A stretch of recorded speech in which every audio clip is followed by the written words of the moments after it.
काहे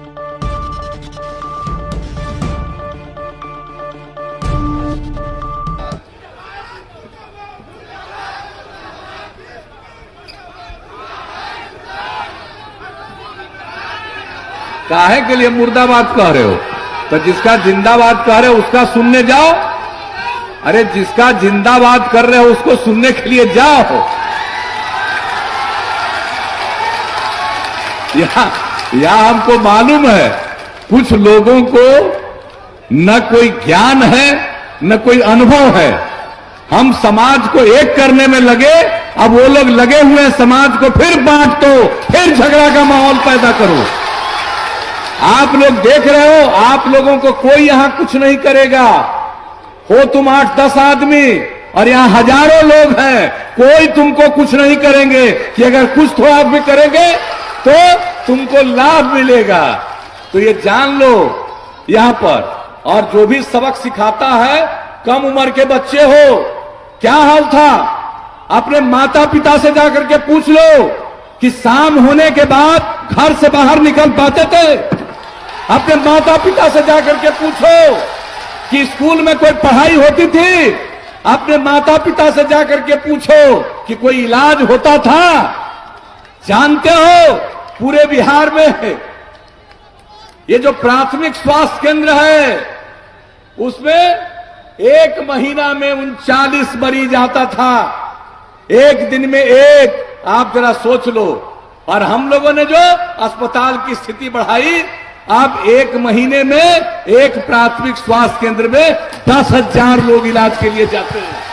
जरा जान लो, पूछ लो घर के अंदर। और पिता ठीक नहीं बनावे बताएगा, लेकिन अपनी माता से पूछोगे वो सही बात बतला देगी। हमको मालूम है लोग किस तरह से क्या करते थे जी।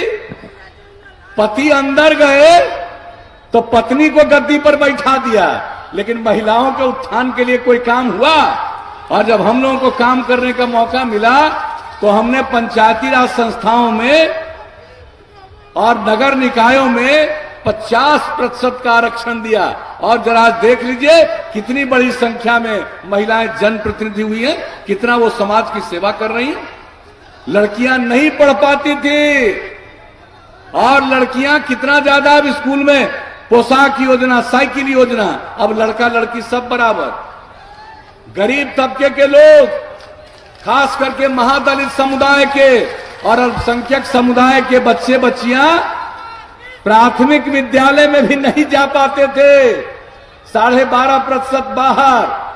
और हम लोगों ने जो इंतजाम किया, टोला सेवक, तालीमी मरकज स्वयं सेवक, और 30,000 लोगों को काम में लगाया कि उम्र हो रहा बाहर पढ़ाइए, फिर स्कूल भेजिए। और उसका अंजाम हुआ कि अब बाहर जाने रहने वाले बच्चे बच्चियों की संख्या न के बराबर हो गई।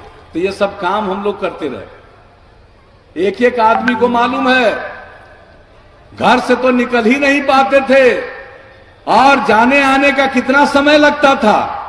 पटना से आते थे तो कितना समय लगता था। और हमने क्या वादा किया?